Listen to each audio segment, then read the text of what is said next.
তারেক রহমান যখন দেশে ফিরেছেন, তাকে রাষ্ট্রের পক্ষ থেকে এমন প্রটোকল এবং এমনভাবে রিসিপশন দেওয়া হয়েছে অ্যাজ ইফ উনি রাষ্ট্রের প্রধানতম একটা গুরুত্বপূর্ণ ব্যক্তি।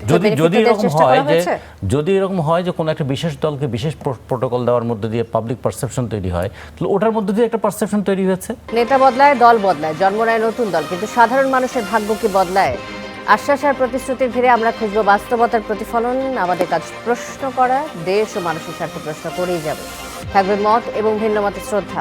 স্টার নিউজ করা আলাপে সঙ্গে শান্তা শারলিন। দর্শক, আমাদের সাথে আজ স্টুডিওতে অতিথি হিসেবে উপস্থিত রয়েছেন তিনজন সম্মানিত অতিথি। শুরুতেই তাদের সাথে পরিচয় করিয়ে দিতে চাই। আমার ঠিক বাঁদিকে রয়েছেন মোহাম্মদ হারুনুর রশিদ, বিএনপি চেয়ারম্যানের উপদেষ্টা, সাবেক এমপি এবং চাঁপাইনবাবগঞ্জের জেলা পরিষদের প্রশাসক। আমার সাথে রয়েছেন Mojibur Rahman Monju, chairman AB party. আমার সাথে রয়েছেন রাজিকুজ্জামান রতন, সহ সাধারণ সম্পাদক বাসদ। তিনজনকে স্বাগত জানাচ্ছি আজকে কড়া আলাপে। শুরুতেই আজ নির্বাচনে ষড়যন্ত্র করে 11 দলীয় ঐক্যকে হারানো হয়েছে এমন অভিযোগ করেছেন বিরোধী দলীয় নেতা ও বাংলাদেশ জামাতে ইসলামের আমির শফিকুর রহমান। তিনি আজ বলেছেন যে জামাতে ইসলামী সহ 11 দল রিভোল্ট করলে বা নির্বাচনের ফলাফল প্রত্যাখ্যান করলে দেশে যে বিশৃঙ্খলা সৃষ্টি হতো, এর শেষ কোথায় গিয়ে দাঁড়াতো কেউ জানে না। তাই 11 দল দায়িত্বশীলতার পরিচয় দিয়েছে, কোনো রিভোল্ট করেনি, বিদ্রোহ করেনি, এমন মন্তব্য করেছে। মজিবুর রহমান মঞ্জু, আপনাকে দিয়ে আলোচনাটা শুরু করব। এই যে আপনাদের দল বারবার বলার চেষ্টা করছে, জোটের দল শফিকুর রহমান বলছেন যে রিভোল্ট না করার কারণে আজ দেশে শান্তিপূর্ণ পরিস্থিতি সৃষ্টি হয়েছে, এটি বলার চেষ্টা করছেন। তারা করেননি, দায়িত্বশীলতার পরিচয় দিয়েছেন। বারবার এই কথা বলে তারপর বারবার যখন একই প্রসঙ্গ নিয়ে আসছেন জনগণের সামনে, যে ইঞ্জিনিয়ারিং এর অভিযোগ বারবার করছেন, এটি কি আসলে আপোষকামিতা বলে মনে করেন কিনা? ধন্যবাদ আপনাকে, হারুন ভাই এবং রতন ভাই আছেন, দর্শকবৃন্দকে শুভেচ্ছা। একটা নির্বাচন যখন হয় তখন নানা ধরনের অভিযোগ থাকে। জামাতের আমির ডক্টর শফিকুর রহমান সাহেব একই কথা আগেও বলেছেন। তো নির্বাচনটাকে আমরা যেভাবে দেখি, আমরা দেখেছি জামাত যে অভিযোগ করেছে একই অভিযোগ বিএনপিও করেছে। এখানে হারুন ভাই আছে, আপনি দেখবেন হারুন ভাইয়ের অভিযোগ আছে যে ওনার আসনে অনেক ধরনের ম্যানিপুলেশন হয়েছে, অনেক ধরনের কারচুপি হয়েছে। ওনাকে আমি বলতে শুনেছি আগে। বিএনপিরও বহু জায়গায়, বিএনপি তো কিছু কিছু জায়গায় মামলাও করেছে ইলেকশনের জন্য। তো আপনি যদি দেখেন যে জামাতও অভিযোগ করছে, বিএনপি অভিযোগ করছে, এটা দুইটা কনসিকুয়েন্সেস হতে পারে। একটা হতে পারে যে আমাদের দেশের যে নির্বাচন ব্যবস্থা, এই নির্বাচন ব্যবস্থার এমন কিছু ত্রুটিপূর্ণ দিক আছে যেখানে কিছু না কিছু রিগিং, কিছু না কিছু ম্যানিপুলেশন হয়েই থাকে। তো সেটা আমরা যারা ইলেকশন করেছি আমরা প্র্যাকটিক্যালি দেখেছি। কিছু কিছু মানে লিমিটেশনস ছিল, কিছু কিছু জায়গায় প্রশাসনের দুর্বলতা ছিল, কিছু কিছু জায়গায় জোর জবরদস্তি ছিল, এবং কিছু কিছু জায়গায় নিয়মের ব্যত্যয় ঘটেছে। অ্যাজ এ হোল ইলেকশনটাকে যেহেতু সবাই গ্রহণ করে নিয়েছে, সো ইলেকশন, যেমন ধরেন জামাত যে সমস্ত আসনে জিতেছে, নিশ্চয়ই জামাত ওই সমস্ত আসনে হ্যাপি যেখানে ইলেকশন কারেক্ট হয়েছে। বিএনপি যে সমস্ত আসনে জিতেছে, বিএনপি তো ওই সমস্ত জায়গায় হ্যাপি তারা সেখানে জিতেছে। ফলে এই আলোকে আমরা ইলেকশনটাকে গ্রহণযোগ্য হিসেবে ধরে নিয়েছি, বা জামাতের আমির যেটা বলছেন যে আমরা মেনে নিয়েছি। এখন প্রশ্ন হচ্ছে যে একটা নীতি হচ্ছে আমি 1% ত্রুটিও কেন মেনে নিব, এটা একটা প্রশ্ন। আর একটা প্রশ্ন হচ্ছে যে না, আমি আপাতত একটা সমঝোতা করে, যেটা আপনি এখন ইঙ্গিত করলেন যে এটা এক ধরনের সমঝোতা কিনা, এই প্রশ্নটা কিন্তু অনেকে তুলেছে যে এবারে নির্বাচনটা কোনো একটা সমঝোতামূলক নির্বাচন ছিল কিনা। আমি যদি আপনাকে নির্বাচনের আগের দৃশ্যপট দেখাই, আমরা কিন্তু এই অভিযোগগুলো তুলেছিলাম যে নির্বাচনে একটা লেভেল প্লেয়িং ফিল্ড কিন্তু ছিল না, হয় নাই। তো এটার পক্ষে যুক্তি কি? আমি যদি বলি যে এটা কি একটা পলিটিক্যাল রেটরিক, না এটার পেছনে কোনো যুক্তি আছে? আমি আপনাকে যুক্তিগুলো একটা একটা করে একটা তুলে ধরি।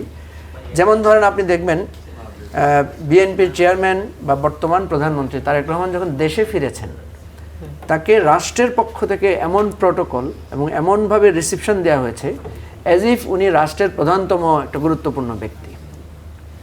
তিনি যখন ভোটার হয়েছেন, আপনি দেখবেন তিনি ভোট দিতে উনি নির্বাচন কমিশনে যাচ্ছেন, লাইভ ব্রডকাস্ট হচ্ছে, উনি কীভাবে সাইন করছেন সেটা লাইভ ব্রডকাস্ট হচ্ছে, অ্যাজ ইফ ওনাকে প্রজেক্ট করা হয়েছে যে he will be the next prime minister.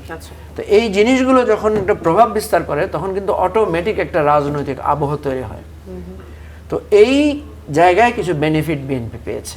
আমরা বারবার একটা জিনিস বলার চেষ্টা করেছি যে প্রশাসন যদি বুঝে যে ইনি আগামীতে এমপি হতে যাচ্ছেন বা ইনি আগামীতে প্রধানমন্ত্রী হতে চাচ্ছেন, তখন প্রশাসন কিন্তু ভয় পায়। তখন সরকারি দলের লোকদের ধমক হুমকি নানা ধরনের বিষয় চলে। আমার নির্বাচনী এলাকায় একটা ছোট্ট উদাহরণ দিলে আপনি এটা বিষয়টা ভালো করে বুঝবেন। আমার একটা ডিজিটাল ক্যাম্পেইনের জন্য আমরা একটা ক্যারাভ্যান বের করেছিলাম। তো ক্যারাভ্যানটা পাবলিসিটিতে যাওয়ার 2 ঘন্টার মধ্যে আপনার ম্যাজিস্ট্রেট ওটাকে আটকিয়ে ওটাকে জরিমানা করেছে এবং এটাকে সিজ করে নিয়েছে, বলছে ন এই ধরনের ডিজিটাল ক্যারাভ্যান আমাদের নির্বাচনী আইনের ব্যত্যয়। ঠিক আছে, তা আমাকে প্রায় 40,000 টাকা জরিমানা করেছে এবং আমার একটা লোককে অ্যারেস্ট করে ফেলেছে যে ক্যারাভ্যানের যে দায়িত্বে ছিল তাকে। পরে আমি যখন রিটার্নিং অফিসারকে চ্যালেঞ্জ করলাম, আমি বললাম যে বিএনপির প্রার্থীও তো এই ধরনের ক্যারাভ্যান বের করেছে, তো সুতরাং আপনি শুধু আমাকে জরিমানা করলেন, তাহলে বিএনপির প্রার্থী বিএনপির গাড়িটাকে জরিমানা করেন। উনি আমাকে বললেন যে বিএনপি যে বের করেছে এর প্রমাণ কি? তো আমি ওনাকে প্রমাণ দেখালাম, ডিজিটাল ছবি তারপরে ভিডিও দেখালাম। উনি তখন দেখানোর পরে করলেন কি, বললেন যে ঠিক আছে তাহলে আপনি আপনার টাকা ছেড়ে দিলাম, আমার 40,000 টাকা জরিমানা আমাকে ফেরত দিল। অ্যাজ ইফ মনে হচ্ছে যে উনি আমার সাথে ন্যায় বিচার করলেন, কিন্তু দেখেন উনি বিচারটা করলেন কিসের প্রেক্ষিতে? বিএনপির লোকদের স্বার্থে, মানে বিএনপি যখন করেছে ওইটা বৈধ, আমি যখন করেছিলাম সেটা অবৈধ ছিল। কিছু নির্বাচনের ঘটনা আপনি উল্লেখ করছিলেন, কিন্তু নির্বাচনের পরবর্তীতে এই যে জামাত সহ 11 দলীয় ঐক্য নির্বাচনের পর ইঞ্জিনিয়ারিং এর অভিযোগ করে আসছে, কিন্তু 4 মাস পরও তারা একই অভিযোগ করে আসলে কি অর্জন করতে চায়, তাদের অর্জনটা কি এতদিন পরে? হ্যাঁ, আমি এটা আপনি ঠিক বলেছেন। যখন আমি একবার মেনে নিলাম, ঠিক আছে, তখন আমি এটা কেন বারবার বলছি বা এটা বলার মধ্যে সুবিধা কি? আমাদের পলিটিক্যাল সিস্টেমে হচ্ছে যে আপনি যদি মেনে নেন তাহলে সেটা এস্টাবলিশড হয়। আমার যেটা মনে হচ্ছে জামায়াতের আমির এই কথাটা রিপিটেডলি বলার কারণ হচ্ছে যিনি এটা বোঝাতে চাচ্ছেন যে আমরা কিন্তু একটা স্যাক্রিফাইস করেছি বা আমরা কিন্তু একটা জাতীয় ঐক্যের জন্য আমরা এটাকে মেনে নিচ্ছি, উনি সেটাকে বোঝাতে চাচ্ছেন এবং ওনার কার্যক্রমের মধ্যে সে ধরনের কিছু আচরণগত দিক আমরা দেখি। প্রশ্ন হচ্ছে যে এই ত্রুটি নির্বাচনে, এই যে প্রভাব বিস্তার, এই যে বড় দল একটা বেনিফিট পাওয়া, বড় দলের প্রার্থী একটা বেনিফিট পাওয়া, এই বেনিফিটটা যদি আমাদেরকে দূর করতে হয়, আমাদেরকে কিন্তু আমাদের নির্বাচন ব্যবস্থা একটা সংস্কার করতে হবে, যে সংস্কারটা আমরা করি নাই। সংস্কারের আলোচনা হয়েছিল, আপনি তো দেখেছেন নির্বাচন হওয়ার পরও 2 জন প্রার্থী এখন পর্যন্ত শপথ নিতে পারেন নাই। কেন? তাদের ওই যে ঋণ খেলাপির কারণে, একজনের তো অলরেডি বাতিলই হয়েছে। তাহলে বোঝা যাচ্ছে আমাদের নির্বাচন ব্যবস্থা এমনভাবে ত্রুটিপূর্ণ ছিল যে অযোগ্য প্রার্থীকেও সে এক ধরনের বেনিফিট দিয়েছে। এটাতেই বোঝা যাচ্ছে যে বিএনপির পক্ষে যে প্রশাসন কিছুটা কাজ করেছে, এটা তার। আবার আসবে আপনার কাছে মোহাম্মদ হারুনুর রশিদ। বিএনপির পক্ষে প্রশাসন কিছুটা কাজ করেছে, বড় দল হিসেবে কিছু বেনিফিট পেয়েছে, এই অভিযোগগুলো নির্বাচনের আগে আমরা, নির্বাচন পরবর্তী সময় আমরা শুনেছি, এবং তারপরে ফলাফল মেনে নেওয়ার পর ইঞ্জিনিয়ারিং এর অভিযোগ করেছে বিরোধী দল, এবং সেই সাথে জামাতে ইসলামী, যেমন শফিকুর রহমান বললেন যে রিভল্টের কথা, রিভল্ট করলে নির্বাচনের ফলাফল প্রত্যাখ্যান করলে দেশে বিশৃঙ্খলা হতো, সেই কারণে তারা কিছুটা দায়িত্বশীলতার পরিচয় দিয়েছে 11 দল। আপনি কি আসলে মনে করেন যে এখনো বারবার এই কথাগুলো আলোচনা করে, বারবার ইঞ্জিনিয়ারিং এর অভিযোগ তুলে এখনো দায়িত্বশীলতার পরিচয় দিচ্ছে বিরোধী দল? ধন্যবাদ আজকে আমাকে স্টার নিউজে আমন্ত্রণ জানানোর জন্য, এবং আজকের এই কড়া আলাপ আজকে আমাদের অত্যন্ত প্রিয় 2 জন আলোচক, আমাদের রতন ভাই, মঞ্জু ভাই সহ স্টার নিউজের দেশ বিদেশের সকল দর্শক শ্রোতাদের জানাচ্ছি অভিনন্দন এবং শুভেচ্ছা। আমার প্রথম আগমন আজকে যে বিষয়টি নিয়ে আপনি আলোচনা সূত্রপাত করেছেন, আমি খুব বিস্ময়ের সাথে বলতে চাই যে বাংলাদেশে তো একটা রক্তপাতের মধ্য দিয়ে একটা পরিবর্তন সূচিত হয়েছে, এবং আমাদের যাত্রাটা আমি বলবো যে খুব কণ্টকিত, খুব সহজ নয়। সুতরাং আমাদেরকে অনেক পথ পাড়ি দিতে হবে। বাংলাদেশে ত্রয়োদশ সংসদ নির্বাচনে বর্তমান সংসদ গঠিত হয়েছে। প্রথম সংসদ থেকে ত্রয়োদশ পর্যন্ত যত নির্বাচন অনুষ্ঠিত হয়েছে, যারা বিরোধী দলে বসেছে, আপনি অতীত ইতিহাস দেখেন, সকলেই নির্বাচন নিয়ে অভিযোগ উত্থাপন করছে। আজকে এটা নতুন না। এখন বিষয়টা হচ্ছে যে জামাতে ইসলামে তো শুকরিয়া আদায় করা উচিত। জামাতে ইসলাম বাংলাদেশে এককভাবে নির্বাচন করে 3টা সিটের বেশি পায়নি। বিএনপির সঙ্গে জোট করে তারা 18-20টা সিট পেয়েছে।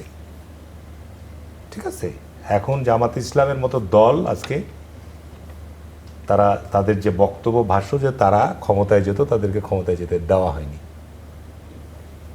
এটা তো বলবো যে এটা তাদের সৌভাগ্য যে তারা প্রায় 70-75টা জোট সিট নিয়ে, 70-80টা মতো প্রায় সিট নিয়ে তারা বাংলাদেশে এখন বিরোধী দলের দায়িত্ব পালন করছে, যারা বাংলাদেশের 71-এর সরাসরি মুক্তিযুদ্ধের বিরোধিতা করেছে এবং মুক্তিযুদ্ধের সময় যে সরকার পাকিস্তানে ছিল সেই সরকারের অংশও তারা ছিল, মন্ত্রিপরিষদ সদস্য পর্যন্ত ছিল। এই জিনিসগুলো কিন্তু আমাদের ইতিহাসের অংশ, জানি। এখন দুর্ভাগ্যজনক হলো যে জামাতে ইসলামের সময় আজকে আমাদের মাননীয় স্বরাষ্ট্রমন্ত্রী পার্লামেন্টে মানে যমুনার কিনারে আর যমুনার বাইরে আপনার ভিতরে, এখন বিগত 15 মাস 16 মাস অন্তর্বর্তীকালীন সরকারের সময় জামাত ক্ষমতা মানে এনজয় করেছে।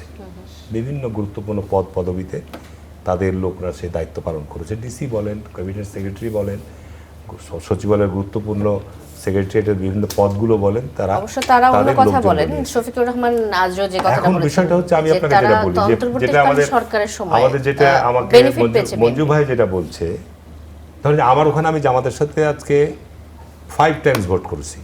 তাদের ভোটের রেঞ্জ কত?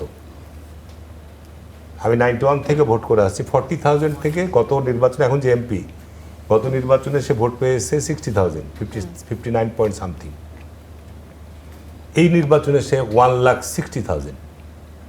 তাহলে জামাত 91 থেকে 2018 সাল পর্যন্ত তাদের চাঁপাইনবাবগঞ্জ সদর আসনে নির্বাচনে ভোটের আপনার পি হচ্ছে তাদের 60,000 সর্বোচ্চ, সেখানে এবার 1,90,000। তাহলে এই যে 1,30,000 ভোট কোত্থেকে আসলো? আমার ভোট কিন্তু কমেনি। আমি 18 সালে যে ভোট পেয়েছি, আমি এই 26 সালের ভোটও সেই ভোট পাইছি। ঠিক আছে? তাহলে এখানে তো আওয়ামী লীগের আপনার 100% লোক ভোট দিতে যায়নি, সারা বাংলাদেশে কোথাও যায়নি। আওয়ামী লীগের লোক কিছু পার্সেন্টেজ ভোট গিয়েছে, তারা বিএনপিকেও ভোট দিয়েছে, জামাত ইসলামকেও ভোট দিয়েছে। তাহলে ইঞ্জিনিয়ারিংয়ের কথা যদি বলতে হয় তা আমাদেরকেই বলতে হবে। চাঁপাইনবাবগঞ্জে 3টা নির্বাচনে 3টা সিটে জামাত একমাত্র আমার ওখানে সিটে এরশাদের সময় আতাতের নির্বাচনে একটা সিট পেয়েছিল। এই 50 বছরের হিস্ট্রিতে তারা চাঁপাইনবাবগঞ্জ জেলাতে একটি সিটও পায়নি, এবার 3টা সিট পেয়েছে। এদিকে আপনি জুলাই সনদের কথা বলছেন, তাহলে জামাত নিশ্চয়ই তাহলে আওয়ামী লীগের সাথে তাদের ইন্টারনাল আতাত ছিল। আজকে এইসব বড় বড় কথা না বলে আজকে উনি বলছেন যে পার্লামেন্টে না গেলে, সংসদে না গেলে দেশ হট্টগোল হতো। অবশ্যই আজকে নির্বাচন না হলে, যদি ইউনূস সরকার নির্বাচনকে বিলম্বিত করার কর্মসূচিতে ছিল, এই বিভিন্ন আপনার সংস্কারের নাম করে তিনি দীর্ঘায়িত করেছেন, মব কালচার তৈরি হয়েছিল, দেশে কোনো আইনের শাসন ছিল না, আপনার যা ইচ্ছা তাই চলেছে, পুলিশ প্রশাসন কেউ আপনার সঠিকভাবে মাঠে কাজ করতে সাহস পায়নি, এবং এর নেতৃত্বই ছিল তখন জামাত ইসলাম। আমি ডাইরেক্ট বলছি আপনাকে, সারা দেশেই। এবং আমরা দেশটা যেন একটা রসাতলে না যায় তার চেষ্টা করেছি। অবশ্যই যদি আজকে নির্বাচন না হতো, দেশের ভবিষ্যৎ কী হতো বলতে পারবো না, দেশ কোথায় যেত বলতে পারবো না। নির্বাচনের পরে জামাত ইসলাম যদি পার্লামেন্টে না যেত, তাহলে দেশের জায়গাটা কোথায় যেত সেটা আমরা। 26 নির্বাচনে আপনি তো বিএনপির তো মনোনীত সুতরাং প্রার্থী ছিলেন। সুতরাং মোহাম্মদ এখানে হারুনুর রশিদ। আরো কথা বলেছে। না, আরেকটা বিষয় নিয়ে আসে। জামাতের প্রার্থীর কাছে আপনি হেরেছেন 26 নির্বাচনে। তো আপনাদের দলের অনেকেই দেখা যায় ইঞ্জিনিয়ারিং এর অভিযোগ আপনারাও তোলেন, জামাতের প্রার্থীরাও ইঞ্জিনিয়ারিং এর অভিযোগ তোলে। এই দুই দলের ইঞ্জিনিয়ারিং এর আসলে পার্থক্যটা দেখেন, আমি কিন্তু ডক্টর শফিকুর রহমান দলের প্রধান না। আমি আমার ইন্ডিভিজুয়াল আমার নির্বাচন এলাকার কথাটা বলতে পারছি, স্ট্যাটিস্টিক্যালি বলতে পারছি যে জামাত ইসলাম 91 থেকে 2018 পর্যন্ত আমার সঙ্গে প্রতিদ্বন্দ্বী ছিল, তারা এই ভোট পেয়েছে। আর 2026 সালেও আমার সঙ্গে প্রতিদ্বন্দ্বী ছিল, তাদের ভোটের এই ভোট পেয়েছে। মাঝখানে একটা বিষয় হচ্ছে 2026-এ আওয়ামী লীগ বা তাদের জোট নাই। অন্যান্য সময় আওয়ামী লীগও নির্বাচনে আপনার অংশগ্রহণ করেছে। এখন বিষয়টা হচ্ছে এখানে মঞ্জু ভাই আরও কথা বলেছে, যেমন ধরেন যে ক্যারাভ্যানের কথা বলেছে, মঞ্জু ভাই আগে চালু করেছে। আমার ওখানে আমার প্রার্থী কিন্তু ক্যারাভ্যান গাড়ি নিয়ে প্রচার চালাচ্ছিল, এবং আমি নিজেও কিন্তু নির্বাচন কমিশনে অভিযোগ দিয়েছিলাম যে ক্যারাভ্যান যদি নির্বাচনী আইনের মধ্যে বৈধ হয়, তাহলে আমিও চালাবো প্রচারণা, এই ধরনের গাড়ি তৈরি করে আমি প্রচারণা চালাবো, ডিজিটাল প্রচারণা। নির্বাচন কমিশনের আমি সুস্পষ্ট হয়ে দায়িত্ব নিয়ে বলছি যে আচরণবিধি দেওয়া হয়েছিল 5 তারিখের পূর্ব পর্যন্ত, ওই আচরণবিধির মধ্যে এটি ছিল না।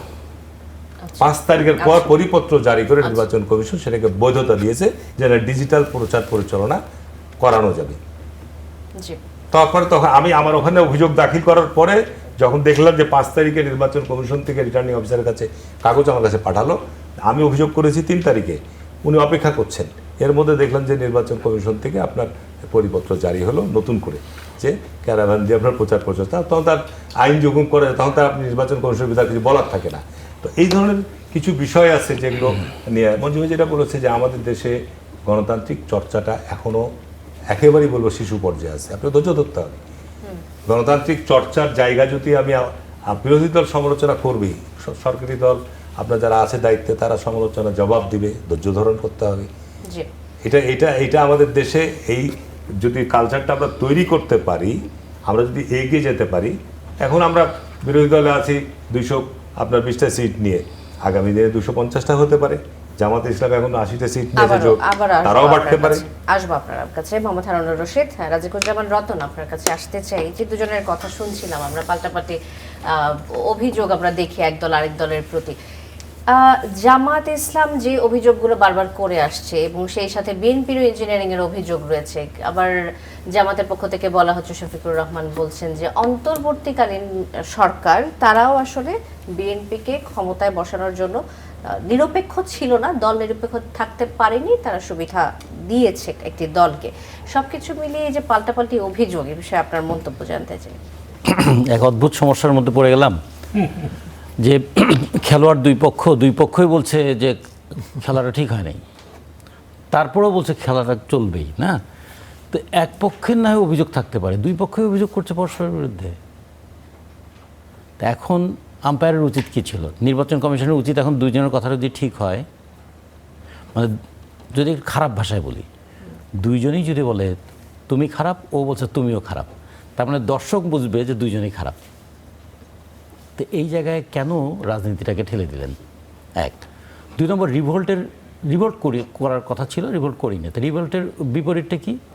সারেন্ডার। সারেন্ডার মানুষ কেন করে? হয় ভয়ে করে, অথবা কখনো কখনো সুবিধায় করে, আত্মসমর্পণ করে অথবা আত্মবিক্রয় করে।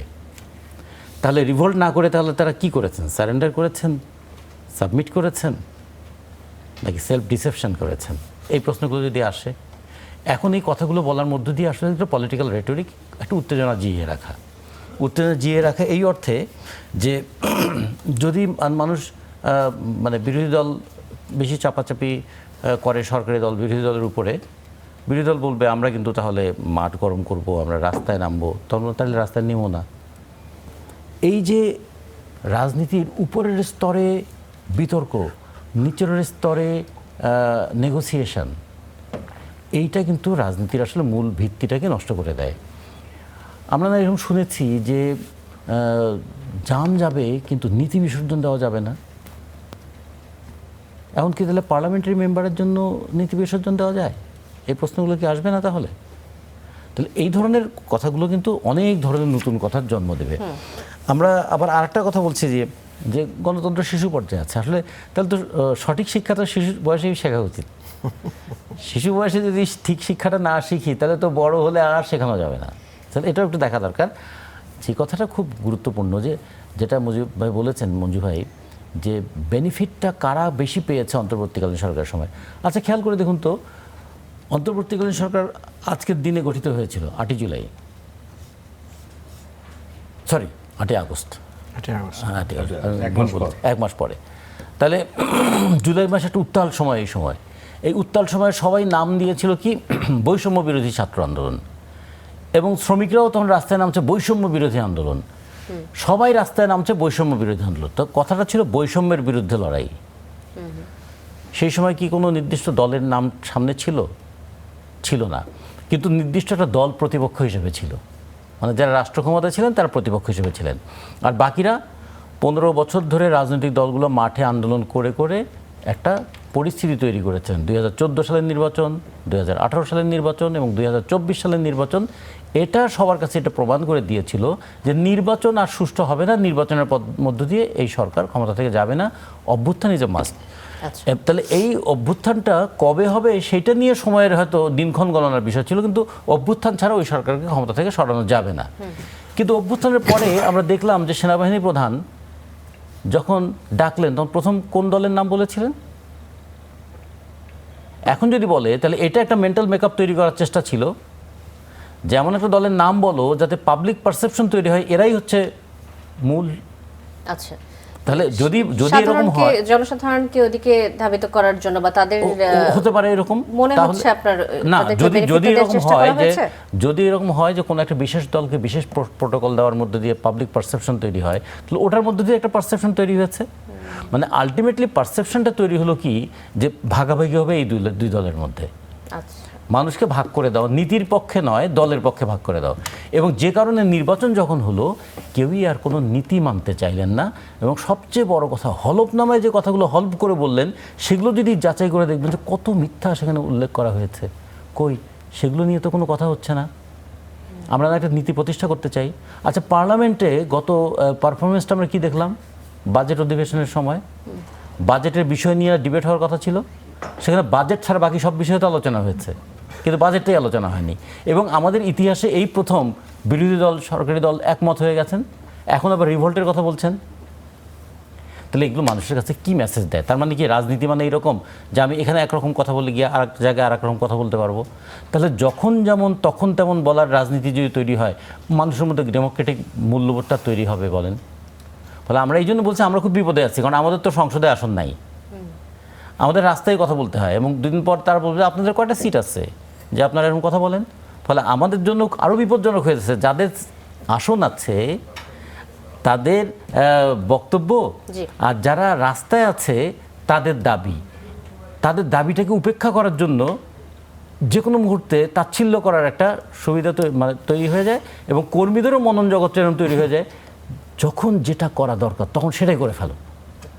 এর চেয়ে বড় সুবিধাবাদী রাজনীতির চর্চা কি আর হতে পারে?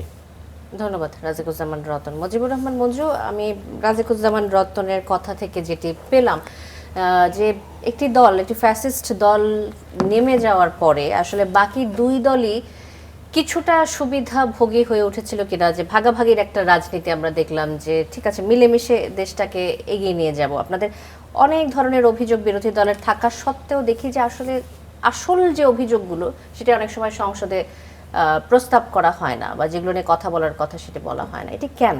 মিলেমিশের রাজনীতি চলছে নাকি? মিলেমিশে রাজনীতি হয়তো ভালো, মিলেমিশে রাজনীতি সংঘাত বাদ দিয়ে দেশের স্বার্থে সবাই মিলেমিশে কাজ করলে সেটা একটা ভালো। মিলেমিশে রাজনীতি ভালো, মানে ক্ষমতা দখলের ক্ষেত্রে সেক্ষেত্রে মিলেমিশে কথাটাই বলছি, যাচ্ছে কিনা মিলমিশটা যদি পরিষ্কার করেন। মিলমিশটা যদি রাষ্ট্রের জন্য হয় তাহলে তো এই মিলমিশ ভালো, কিন্তু মিলমিশটা যদি হয় স্বার্থের জন্য, রাষ্ট্র উপেক্ষিত হয়, তাহলে তো সেটা অবশ্যই মানে অপরাজনীতির জায়গা। এখানে একটা জিনিস দেখেন, আমরা অন্তর্বর্তীকালীন সরকারের সময় কি দেখলাম, আমি একটা উদাহরণ দিলাম, রতন ভাই একটা উদাহরণ দিলেন। আমরা যখন ঐকমত্য কমিশনে দেখেছি, তখন আমরা দেখেছি 3টা দলকে ঐকমত্য কমিশনের যারা লিডিংয়ে ছিলেন তাদের ডান পাশে বসানো হয়েছে, বাকিদের সবাইকে বসানো হয়েছে বাম পাশে। এবং আলোচনার শেষ জায়গায় গিয়ে মূল সিদ্ধান্তটা হয় ওই 3 দলের আলোচনার মধ্যে দিয়ে। এবং আপনি দেখেছেন যে আমাদের তৎকালীন অন্তর্বর্তীকালীন সরকারের প্রধান যখন জাতিসংঘের অধিবেশনে গিয়েছিলেন, তখন উনি 3টা দলের প্রতিনিধিকে সাথে নিয়ে গিয়েছিলেন, বিএনপি, জামাত এবং এনসিপি। আপনি পার্লামেন্টের রেজাল্ট দেখেন, ফার্স্ট কে বিএনপি, সেকেন্ড কে জামাত, থার্ড কে এনসিপি।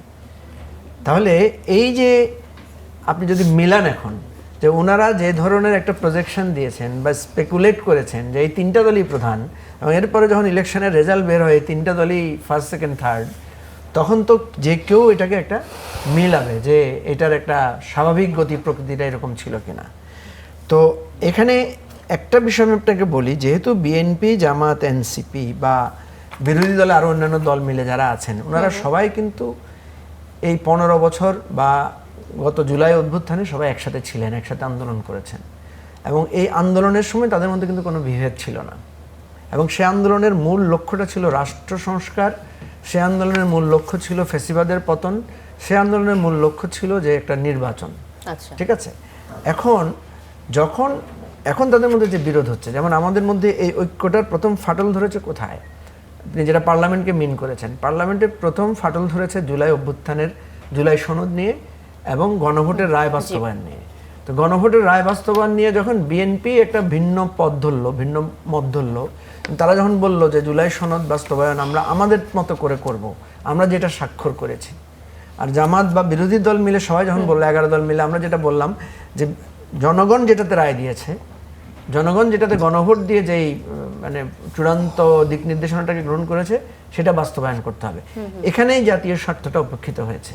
তো জাতীয় স্বার্থ উপেক্ষিত হওয়ার পরে যখন পার্লামেন্টে যার যার এলাকার বরাদ্দ, তারপরে যার যার ওই হোস্টেলে অর্থাৎ পার্লামেন্টের এমপিদের হোস্টেলে পর্দা বা ওই যে মাইক্রোওয়েভ ওভেন নিয়ে আলোচনা হয় এবং সেখানে দেখা যায় যে একটা আপোষ হয়ে যায়। আপনি দেখবেন যখন পার্লামেন্টের মেম্বারদের জন্য উপজেলায় একটা অফিস আর গাড়ি সাপোর্ট দিতে হবে, এই কথা যখন দাবি উত্থাপিত হয়েছে তখন কিন্তু সরকারি দল বিরোধী দল সব একমত। যখন মাইক্রোওয়েভ ওভেন বা পর্দা দেওয়ার কথা উঠেছে তখন তো কেউ কেউ নিজেই পর্দা কিনে দিয়ে মাইক্রোওয়েভ ওভেন কিনে দিতে চেয়েছেন, মানে সরকারি দল বিরোধী দলের কি সক্ষতা, ঠিক আছে। এরপরে আপনি দেখবেন কিছুদিন আগে আমরা দেখলাম যে 20 কোটি টাকা বরাদ্দ দেওয়া হয়েছে বিরোধী দলকে এবং আগে দেওয়া হয়েছিল সরকারি দলের এমপিদেরকে। এগুলো নিয়ে কিন্তু ঐকমত্য আছে। ঐকমত্য নাই কি নিয়ে তত্ত্বাবধায়ক সরকার কিভাবে হবে সেটা নিয়ে ঐকমত্য নাই। ঐকমত্য নাই কি নিয়ে বিচার বিভাগের স্বাধীনতা থাকতে হবে ওইটা নিয়ে ঐকমত্য নাই। ঐকমত্য নাই কি নিয়ে দুদক কমিশন সরকারের নিয়ন্ত্রণে থাকতে হবে, এটা যে সরকারের নিয়ন্ত্রণের বাইরে থাকা উচিত সেটা নিয়ে ঐকমত্য নাই।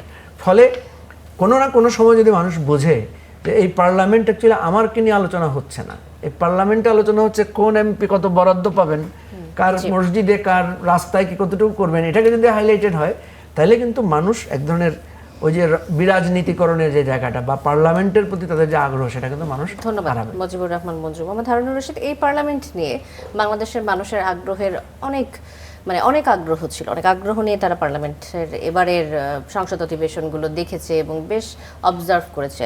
বোঝা যায় সাধারণ মানুষের মধ্যেও দেখা গেছে যে বেশ আগ্রহ ছিল। তারপরও আমরা দেখলাম যে বিরোধী দল বলতে যে কনসেপ্ট আমাদের দেশে আগের ফ্যাসিস্ট আমলে আমরা দেখেছি, সেই কনসেপ্ট থেকে এখনকার বিরোধী দলের কনসেপ্ট খুব বেশি আলাদা আমরা করতে পেরেছি কিনা। কারণ এই যে গ্রহণযোগ্যতার বিষয়টি, যে সমস্যাগুলো নিয়ে আলোচনা হওয়ার কথা সংসদে সেগুলো নিয়ে আলোচনা হয় না, বরং কোনটিতে আসলে এমপিদের সুবিধা বেশি হবে সেই বিষয়গুলো নিয়ে যখন আলোচনা বেশি হয় তখন গ্রহণযোগ্যতা হারায় কিনা এই আলোচনাগুলো। না, পার্লামেন্টের তো বয়স আপনার খুব সামান্য সীমিত। দ্বিতীয় অধিবেশন, এটা বাজেট অধিবেশন গেল। পার্লামেন্ট এটা যে আমাকে মনে করতে হবে যে এটা পার্লামেন্টের বর্তমান মেম্বারদের মোর দেন 80% হচ্ছে নিউ। জামাত ইসলামের কয়েকজন ছাড়া তো সবাই নতুন, বিএনপিরও আপনার অধিকাংশ সদস্যই নতুন। সুতরাং নতুন সদস্যদের অরিয়েন্টেশন মাধ্যমে পার্লামেন্টের প্রতিদিন আমি স্পিকার আজকেও দেখলাম যে যারা পুরনো পার্লামেন্ট মেম্বার 71 বিধিতে নোটিশ দিচ্ছে 2 মিনিটের জন্য পড়ে শোনাবে। আপনি সেখানে 4টা নোটিশ দিতে পারেন, একটা নোটিশ গৃহীত হয় যদি সময়ের মধ্যে সেটা পড়তে পারে। উনি যে নোটিশ দিয়েছে তার নোটিশের বাইরে পড়ছে, স্পিকার বারবার রুলিং দিচ্ছে, ওই সদস্যকে বারবার সতর্ক করছে যে আপনি যে নোটিশটা দিয়েছেন যেভাবে দিয়েছেন সেটাই নিয়ম, কার্যপ্রণালী সেটাই বলা আছে, আপনি ওর বাইরে কিছু বলতে পারবেন না, ওটাই আপনাকে পড়ে ওখানে শোনাতে হবে। এখন এইটা আমাদেরকে যারা বর্তমান পুরনো মেম্বার ছিল এরকমও অনেকেই আপনার ঘটনা ঘটছে, আর নতুনরা তো আপনার করছেই।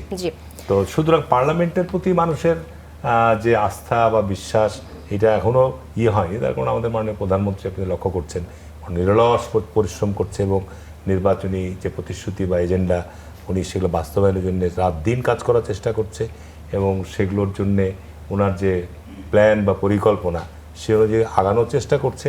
জুলাই চার্টার নিয়ে আসলে পরিকল্পনা কি এটা যদি একটু বলেন, যে কারণ বারবার অভিযোগ আসে, প্রতারণার অভিযোগ আসে সংসদের আপনার নির্বাচন নিয়ে যে পূর্বে যে আলোচনাগুলো হয়েছে, মঞ্জু ভাই কয়েকটা কথা বলেছে। নির্বাচন আচরণবিধি তো সবার জন্য করা হয়। এখন আর আমাদের দেশের যে প্রশাসনিক কাঠামের জনবলের যে শক্তি, এখন রাজনৈতিক দল নির্বাচনের প্রার্থী হয়ে যদি আপনি জেনে শুনে আপনি নিজে আচরণবিধি বারবার লঙ্ঘন করতে থাকেন, প্রতিপক্ষরা যদি অভিযোগ দেওয়ার পরে সেগুলো আপনি কতবার নেবেন। যেমন আমি এক্সাম্পল দিয়েই বলবো আপনাকে যে এবারের নির্বাচনের ক্ষেত্রে কিছু বেশ কিছু বিধিনিষেধ ছিল, যেমন আমরা প্লাস্টিক সামগ্রী বা পোস্টার ব্যবহার এগুলো করা যাবে না। আর জামাত ইসলামের সারা দেশে লক্ষ লক্ষ প্লাস্টিকের ঝুড়ি দিয়ে তারা দাঁড়িপাল্লা বানিয়েছে, রঙিন সাদা কালোর বাইরে কিছু ব্যবহার করা যাবে না। নির্বাচন পার হয়েছে, এই জিনিসগুলো না আমি বলি শেষ করে, আপনি যে কথাটা বলছেন সেটা আসছি। এখন এই জিনিসগুলোর ক্ষেত্রে প্রত্যেক নির্বাচনী এলাকায় আপনি এখন কতগুলো এই যারা নির্বাচন প্রার্থী তাদের দায়িত্ব, তাদের বিবেক, তাদের মানার জন্য এটা তাদের থাকা উচিত। এখন বর্তমান সরকারের দায়িত্ব জুলাই চার্টার। আপনি এই প্রসঙ্গে একটু আসেন যে এই জুলাই চার্টার নিয়ে এত কথা ব্যাপারে যেটা আমাদের দীর্ঘ আলাপ আলোচনার মধ্য দিয়ে মঞ্জু ভাইয়ের সে আলাপ আলোচনা ছিল, রতন ভাইয়ের ছিল, আলাপ আলোচনার মধ্যে দিয়ে একটা জুলাই সনদ স্বাক্ষরিত হয়েছে এবং এটা নিয়ে কিন্তু আমি বলবো বিরোধী দল একটা বিভ্রান্তি ছড়াচ্ছে আচ্ছা। যে বিএনপি আপনার জুলাই সনদ বাস্তবায়ন করতে চায় না এবং তারা বলেছে এবং প্রতারণা করছে জনগণের। সময় হয়েছে 3 মাস। অলরেডি অন্তর্বর্তী সরকারের যে সমস্ত অধ্যাদেশগুলো ছিল আপনার 10-12টা ছাড়া সবগুলোই অনুমোদন পাস করেছে। আর মৌলিক কিছু বিষয় আছে, যেমন দুর্নীতি দমন কমিশন, আপনার বিচার বিভাগ, পুলিশ কমিশন, মানবাধিকার, এরকম গুরুত্বপূর্ণ কিছু সেগুলো আপনার আরও আলাপ আলোচনার মধ্যে দিয়ে সেগুলোর কাজ চলছে। সেগুলো আপনার বিল আকারে যাবে, সংসদ উত্থাপিত হবে, বাইরেও আলোচনা হবে। আমরা এরকম টকশোতে এসেও এগুলো নিয়ে আলোচনা করতে হবে, ওয়েবসাইটে যাবে। সুতরাং এটার জন্য অপেক্ষা করতে হবে। তার কারণ আমাদের দেশটাকে আপনি যদি বলেন বিচার বিভাগ জবাবদিহিতার বাইরে যদি আমরা থাকি, বিচার বিভাগ তো এখন আগের চাইতে জুডিশিয়ারিতে প্রায় 2500-এর মতো বিচারক কাজ করছে। সুপ্রিম কোর্টে আপনার বিপুল পরিমাণ বিচারক কাজ করছে, কিন্তু আমরা কি মামলা জট কমাতে পেরেছি? এই জায়গাগুলোতে জবাবদিহিতার যে জায়গা, এখানে বিচার বিভাগকে স্বাধীন করলাম, কিন্তু চেক অ্যান্ড ব্যালেন্স আপনার থাকতে হবে। চেক অ্যান্ড ব্যালেন্স অবশ্যই থাকতে হবে আমাদের মতো দেশে। আপনি দুর্নীতি দমন কমিশনকে অবশ্যই স্বাধীন করতে হবে এবং আমরা প্রত্যাশা, এটা আমাদের আইনের শাসন প্রতিষ্ঠা, এটা আমাদের প্রত্যাশা, জনগণের প্রত্যাশা। কিন্তু সেই জায়গাটা তৈরির ক্ষেত্রে আমাদেরকে আরো আপনার সচেতনভাবে আরো এগিয়ে যেতে হবে। আচ্ছা, বিরোধী দলকে সরকারি দল বোঝাতে কেন ব্যর্থ হচ্ছে যে আর কতদিন সময় লাগবে? বিরোধী দল, আমি একটা জিনিস আপনাকে বলি, শুনেন, বিরোধী দলের কাজই তো হচ্ছে যে সরকারি দলকে খোঁচা দেওয়া, সরকারি দলের সমালোচনা এটা করবেই। এটা বিরোধী দলের দায়িত্ব, কাজ। এটা আপনার সঠিক হোক বেঠিক হোক, আপনি আপনার জায়গা থেকে আপনি আপনার দাবি দেওয়া খান। কিন্তু সবচেয়ে একটা বড় বিষয় হচ্ছে কি, আল্লাহ আমাদের তো বিবেক দিয়েছে। একজন বিরোধী দলের সদস্য বিরোধী দলের জায়গা থেকে যে কথাগুলো বলতে পারে, সরকারের জায়গা থেকে সেটার বাস্তবতা কিন্তু খুব কঠিন। আচ্ছা, আজকে আপনি যদি আলোচনা করতে যান শিক্ষা, স্বাস্থ্য, এই সমস্ত বিষয়গুলো নিয়ে, এখন ধরো যে খুব সহজেই বলা যায় যে স্বাস্থ্য ব্যবস্থা বেহাল। অবশ্যই বাংলাদেশে সরকারি চিকিৎসা ব্যবস্থা বলেন, বেসরকারি চিকিৎসা ব্যবস্থা বলেন, এটার অবস্থা মোটেও ভালো না। আমি বলবো এক কথায় ভালো না। এখানে আপনার মনিটরিং ব্যবস্থা দুর্বল। তো সুতরাং এই জিনিসগুলো আপনি আলোচনার সংসদে আসতে গেলে বিরোধী দলরা করবে, সরকারি দলের জায়গা থেকে কিন্তু আসবে না। এখন আপনার আমার এখানে 250 বেডের হসপিটাল, আমি আমার নবাবগঞ্জে উদাহরণ দিয়ে বলি, আমার ওখানে জনবল 50 জন ডাক্তার, আমি ওখানে 25 জন ডাক্তার পেয়েছি, আর 25 জন নাই।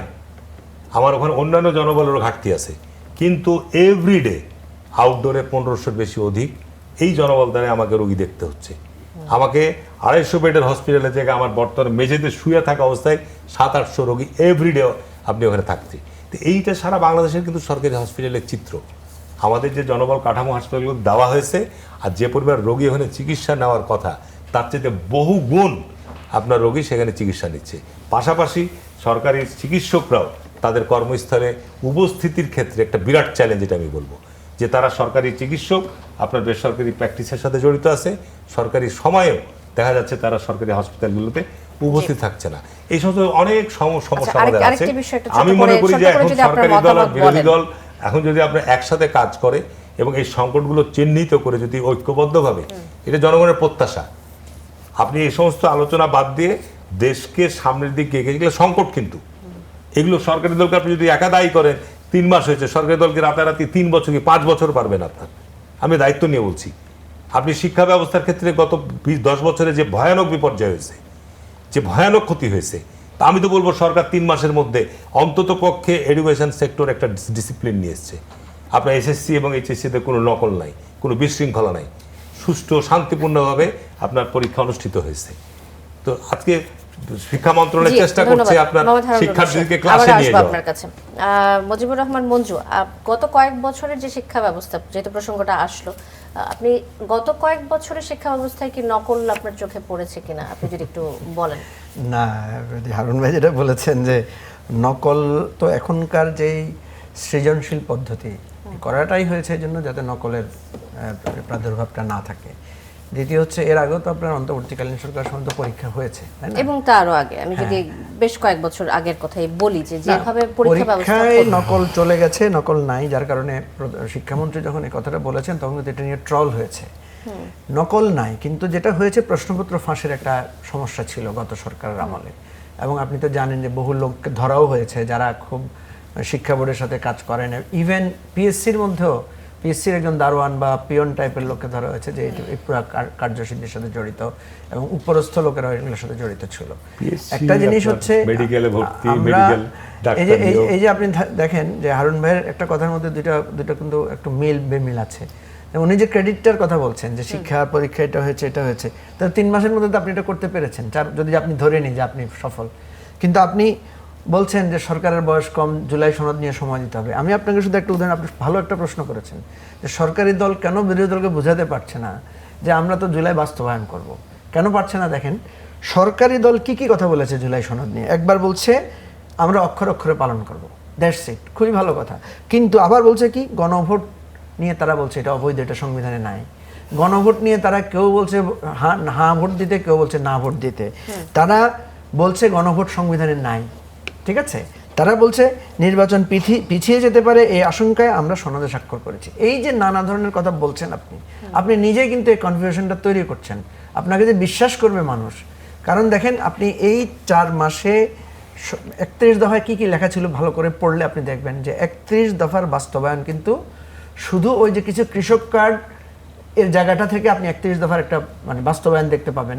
তারেক রহমানের কিছু উইশফুল মানে ডিউটি, উনি যে সমস্ত কাজগুলো করছেন খুবই ইতিবাচক, এগুলোতে আপনি 31 দফার ছাপ পাবেন। কিন্তু ছাপ পাবেন না কোথায়? নিয়োগের জায়গায় ছাপ পাবেন না। নিয়োগের জায়গায় দেখবেন আওয়ামী লীগ যেভাবে দলীয় লোক বসিয়েছে, বিএনপিও দলীয় লোক বসাচ্ছে। ছাপ পাবেন না কোথায়? থানায় গিয়ে দেখেন ছাত্র দলের কর্মী হলে তার 7 খুন মাফ, যুব দলের কর্মী হলে তাকে পুলিশ গ্রেফতার করতে ভয় পাচ্ছে, মামলা নিচ্ছে না। ঠিক এই ধারাটা চলছে বা এখন পর্যন্ত আছে 3 মাস 4 মাসে। ওই যে একটু আগে রতন ভাই একটা কথা বলেছেন যে শিশুকালেই তো আমি গুরুত্ব দিব সবচেয়ে বেশি। সরকারের বেস্ট পারফরমেন্স কি 4 মাসে হবে না শেষ 4 বছরে হবে? সরকারের স্টার্টিংটাই তো হতে হবে খুবই মানে, যেমন তারেক রহমান যেমন স্টার্টিংয়েই বলেছেন আমি প্রোটোকল নিব না, স্টার্টিংয়ে উনি টাইমলি অফিসে যাচ্ছেন, তাহলে দেখেন কষ্টটা কিন্তু শুরু থেকেই করেছেন। সুতরাং আপনি যে দলীয়করণ করবেন না, আপনার থানায় গিয়ে যে ছাত্র দলের ছেলেরাও গ্রেফতার হবে অন্যায় করলে, সেই ছাপটা তো আপনাকে প্রথম 4 মাসেই দিতে হবে। আপনি যে জুলাই সনদ বাস্তবায়ন করবেন, আপনি সেই ছাপটা তো প্রথমেই দিতে হবে, সেই ছাপটাই দিতে পারে না সরকার। ধন্যবাদ মুজিবুর রহমান মঞ্জু। আমি আসতে চাই রাজিকুজ্জামান রতন আপনার কাছে। এই যে জুলাই চার্টার নিয়ে শফিকুর রহমান অভিযোগ করেছেন যে বিএনপি সংসদে জনগণের সাথে অন্তহীন প্রতারণা করেছে। রাজিকুজ্জামান রতন, বিগত দিনের রাজপথের আন্দোলনের সহযোগী দলের কাছ থেকে আসা এই যে গুরুতর একটি অভিযোগ যে জনগণের সাথে অন্তহীন প্রতারণা করেছে এবং জনগণকে গণভোটের যে প্রশ্নগুলো ছিল 4টি প্রশ্ন সেটি না বুঝে মূর্খ বলেছে জনগণকে, এমন একটি অভিযোগ করেছে। এই বিষয়টিকে আপনি কিভাবে দেখেন? প্রথমত আমাদের দলের পক্ষ থেকে, বাসদের পক্ষ থেকে আমরা ওইটাতে স্বাক্ষর করি নাই এই কারণে যে 4টা প্রশ্নে গণভোটের কথা বলা হয়েছিল, এই 4টা প্রশ্ন অনেকের অনেক জ্ঞান থাকতে পারে, কিন্তু আমাদের মতন মানুষদের পক্ষে 4টা প্রশ্নের একটা উত্তর দেওয়া খুব মুশকিল ছিল। এবং এইটার নামে, এই প্রশ্নের নামে মানুষকে একটা প্রশ্নের ফাঁদে ফেলে দেওয়া হয়েছে। এখন যেমন আপনাকে যদি কেউ বলে যে আপনি কি এখনও আগের মতো চুরি করেন, তা আপনি হ্যাঁ অথবা না কি উত্তর দেবেন? যদি বলেন হ্যাঁ, তাহলে আগের মতোই চুরি করেন, আর যদি বলেন না, তাহলে স্বীকার করে দিচ্ছেন যে আগে চুরি করতেন, এখন করেন না। তাহলে এরকম 4টা প্রশ্ন, কোনো কোনো ক্ষেত্রে কন্ট্রাডিক্টরি প্রশ্নের একটা হ্যাঁ অথবা একটা না কি দেওয়া সম্ভব? ফলে আমরা বলেছিলাম এই প্রশ্নটাই প্রশ্নবিদ্ধ ছিল। 1 2 নম্বর, এই প্রশ্নের পরে কি হলো, 2 জনের হাতে 2টা হাতিয়ার হয়ে গেল। বিএনপির কাছে হাতিয়ার হলো আমাদের তো নোট অফ ডিসেন্ট আছে, ফলে আমাদের সব মানতে আমরা বাধ্য নই। আর যারা সমালোচনা করছেন তারা বলছে না, আপনারা যেহেতু হ্যাঁ জয়যুক্ত হয়েছে, হ্যাঁ ভোট জিতেছে, ফলে সবই আপনাদের মানতে হবে। তার মানে অন্তর্বর্তীকালীন সরকার একটা অন্তহীন বিতর্কের মধ্যে আমাদের জাতিটাকে ফেলে দিয়ে গেলেন। এবং অন্তর্বর্তীকালীন সরকার আরও যে কাজটা করলেন, আজকে যে জামাতের যে প্রধান তিনি বললেন যে অন্তর্বর্তীকালীন সরকারই ষড়যন্ত্র করেছে, তাহলে অন্তর্বর্তীকালীন সরকারকে তো ষড়যন্ত্রকারী হিসেবে তারাই আবার আখ্যায়িত করলেন। তাহলে এই কাজটা হয়েছে কোন সময়টাতে? 18 মাসে। ওই 18 মাসে কোন সরকার ক্ষমতায় ছিল? অন্তর্বর্তীকালীন সরকার ছিল। সেই সরকারকে সমস্ত দিক থেকে সাপোর্ট করার কথা বলেছিল কারা? এবং তারা অন্তর্বর্তীকালীন সরকারের মেয়াদটা আরও দীর্ঘায়িত করার চেষ্টা করেছিলেন যাতে ভোটটা, নির্বাচনটা সহজে না হয়। ফলে এখন যখন এই আলোচনাগুলো হচ্ছে, তখন সেই আলোচনাগুলোর মধ্যে হয়তো কথার মারপ্যাচ থাকবে, কিন্তু কথার মারপ্যাচে সত্যটা হারিয়ে যাচ্ছে। 1 2 নম্বর, এর আগে একটা কথা বলা ছিল মিলমিশ করার। হ্যাঁ, এখন মিলছে তারা কোন জায়গায়? স্বার্থের জায়গায় মিলছে, কিন্তু ক্ষমতার জায়গায় মিশছে না।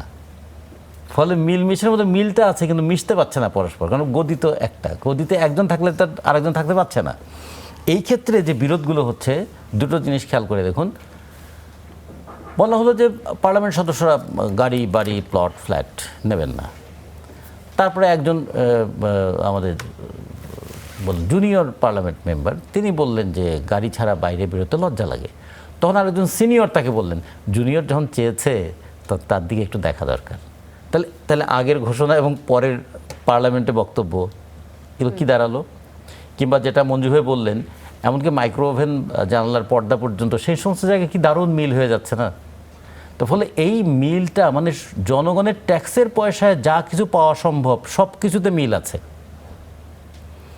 এবং পার্লামেন্টে প্রতি মিনিটে 2,72,000 টাকা খরচ করে তারা যে সমস্ত আলোচনা করছেন, সেই আলোচনা দেখে যদি জনগণ কখনো বলে যে আপনারা যে একটা বাজেট করলেন, আওয়ামী লীগের একদম বি টিম বলে পরিচিত ছিল যে বলতেন যে জাতীয় পার্টিকে, এবং বাংলাদেশের ইতিহাসে সরকারি দলের বিরোধী অংশ এইরকমভাবে দেখার একটা নতুন দৃষ্টান্ত তৈরি হয়েছিল। তারাও তো বাজেট নিয়ে, বাজেটের কর ব্যবস্থা নিয়ে বিরোধিতা করতো, কত বিষয় নিয়ে বিরোধী। আপনারা একদম সব বিষয়ে একমত হয়ে গেলেন, হয়ে আবার বাইরে গিয়ে আবার হুঙ্কার দিচ্ছেন একদম দেখে নেব কিন্তু। তাহলে এটার মানেটা কী দাঁড়ায়? এই জন্য আমরা মনে করি যে রাজনীতিতে কিছু কিছু জায়গায় তো পার্থক্য থাকবেই। যেমন আমাদের সঙ্গে সংসদে তাদের আলোচনাটা কম হয়, বিরোধী দলের বাইরে না না, গিয়ে সংসদে খুব ভালো আলোচনা। সংসদে কি একটা মানে একটা মিনিট না না, সংসদে কি একটা মিনিট ছিল যে 1 মিনিট সবাই চুপ করেছিল, কথা বলার কোনো কথা পাচ্ছেন না? আচ্ছা, বিরোধী দলের গঠনমূলক আলোচনা, সমালোচনা, বাজেট নিয়ে আলোচনা, হ্যাঁ, সেই কথাগুলো আমাদের পার্লামেন্ট যেহেতু জনগণ দেখে, পার্লামেন্টে কে কোন বিতর্ক করে, কী ভাবে কথা বলেন, পার্লামেন্টে আমাদের পার্লামেন্ট সদস্যদের কখনো কখনো ভাষা, তাদের শারীরিক ভঙ্গি, এটাও কিন্তু আমাদের পরবর্তী প্রজন্ম দেখে। সেগুলোর ব্যাপারে একটু দায়বোধটা কতটুকু আছে সেটা আমরা দেখতে চাই। হ্যাঁ, আরেকটি বিষয় নিয়ে আসতে চাই আপনার কাছে, যে জাতীয় নাগরিক পার্টি এনসিপির সদস্য সচিব আক্তার হোসেন বলেছেন যে জুলাইয়ের বিপক্ষে নানা কলা কৌশলের মধ্য দিয়ে অবস্থান নিতে চায় অনেকে, অনেকে চিত্রনায়িকা সাজে, অনেকে মডেল সাজে, অনেকে সিনিয়র সাংবাদিক সাজে, মানে জুলাইয়ের বিপক্ষে তারা কথা বলছেন এইসব সেজে, নানা কিছু সেজে জুলাইয়ের বিপক্ষে অবস্থান নিচ্ছেন, টকশোতে এসে কথা বলছেন, এমনভাবে কথা বলে যেন বা তারা মত প্রকাশের স্বাধীনতা প্র্যাকটিস করছে। আমার প্রশ্নটা আপনার কাছে এখানে, যে মত প্রকাশের স্বাধীনতা যদি তারা বিশ্বাস করে থাকে এবং সেই কারণে জুলাই গণঅভ্যুত্থান হয়ে থাকে, তাহলে এখন কেউ মত প্রকাশের স্বাধীনতার কারণে তাদের বিরুদ্ধে অবস্থান গ্রহণ করলে অসুবিধা কোথায়? আমরা একটা কথা আমাদের দলের পক্ষ থেকে সবসময় বলতাম, মত প্রকাশের স্বাধীনতা কথাটার মধ্যে একটা ভুল মেসেজ যায়। আসলে বলা উচিত ছিল দ্বিমত প্রকাশের স্বাধীনতা। মত প্রকাশের স্বাধীনতা মানে আমি যেটা বললাম সেটা আপনি বলে হ্যাঁ হ্যাঁ আপনি ঠিক বলেছেন, ঠিক বলেছেন, তো এই স্বাধীনতা তো আপনার আছেই। এটা কি মত প্রকাশের স্বাধীনতা বলবো? আসলে বলতে হবে আমি একটা ভিন্ন মত প্রকাশের স্বাধীনতা কি আছে? একটা ভিন্ন মত বললে আমার গর্দানটা থাকবে তো? কালকে আমি এবার রাস্তায় হত্যাযোগ্য হয়ে যাব না তো? পরশুদিন আমার গায়ে ট্যাগ পড়বে না তো? আমার যদি কথা ভুল হয় আপনি কি সেটা যুক্তি দিয়ে খণ্ডন করবেন না? অথবা আমার কথা যদি গ্রহণ করার মতো না হয় মানুষ নেবে না, তো ফলে সেইটুকু বলার পরিবেশ কি দেশে থাকবে না? মানুষ যদি কখনো কখনো বলে যে ব্রিটিশ তাড়িয়ে আমরা কি পেলাম, 190 বছর যে ব্রিটিশের বিরুদ্ধে লড়াই করেছে, এখনও আমাদের বুড়োরা অনেকে বলে যে ব্রিটিশ তারিখে আমরা কি পেলাম, তার মানে যা পাওয়ার কথা ছিল তা না পেলে মানুষের মধ্যে একটা হাহাকার তৈরি হয়। পাকিস্তান তাড়িয়ে আমরা বাংলাদেশ করলাম, তা বাংলাদেশ করার পরে আমরা এখন বলি 55 বছরে আমাদের স্বাধীনতার স্বপ্ন পূরণ হয় নাই, তেমন সেটা বলছে না। তাহলে জুলাইয়ের পরে যদি কেউ বলে জুলাইয়ের যে আকাঙ্ক্ষা ছিল সেই আকাঙ্ক্ষা তো বাস্তবায়ন হলো না, কিছু মানুষ জুলাইয়ের পরে ফুলে ফেপে বড় হয়ে উঠলেন, তাদের তো ফুলে ফেপে বড় হওয়ার কথা ছিল না, তারা সেটা হলেন কেন? এইটা কিভাবে হলেন, এই প্রশ্নটা যদি কেউ করে তখন তাকে যদি জুলাই বিরোধী ট্যাগ দেন, এটা ল্যাগ। 2 নম্বর হচ্ছে যারা ক্ষমতা থেকে উচ্ছেদ হয়েছে তারা তো সব সময় চাইবে তাদের শাসনামলটা স্বর্ণযুগ ছিল এটা বলার। তাহলে তাদেরকে মানে খণ্ডন করব কি দিয়ে? যে তাদের সময়ে টাকা পাচার কত হয়েছে, তাদের সময় দ্রব্যমূল্য কেমন ছিল, তাদের সময় দুর্নীতি কেমন ছিল, তাদের সময় ভিন্ন মতের উপর দমনপীড়ন কী ছিল, এগুলো দিয়েই না বলতে হবে। এখন কেউ যদি বলে আচ্ছা 2025 সাল যখন অন্তর্বর্তীকালীন সরকার ক্ষমতায় ছিলেন তখন সুইস ব্যাংকে বাংলাদেশে আমানতকারীদের টাকা 41% বেড়ে গেল কেন? তখন কারা ক্ষমতায় ছিল? তখন তো জুলাইয়ের চেতনাধারীরাই ক্ষমতায় ছিল। এখন যদি বলে তাহলে আপনারা না জুলাইয়ের চেতনা, এখন না নির্বাচিত সরকার আসছে, নির্বাচিত সরকারকে আমরা গালমন্দ করছি, আর নির্বাচনে আমরা যারা জিতি নাই, মঞ্জু ভাইও কোনো সিট পাই নাই, আমরাও সিট পাই না, আমাদের না তা তুচ্ছাচ্ছিল করছেন, কিন্তু যারা জিতেছেন তাদেরকে আমরা গালমন্দ করছি। কিন্তু 2025 সালে কারা ছিলেন? তাদের সময় কেন আমাদের বিদেশে আমানতের পরিমাণ 41% বাড়লো? 2 নম্বর, দেশ থেকে টাকা পাচার বন্ধ হলো না কেন?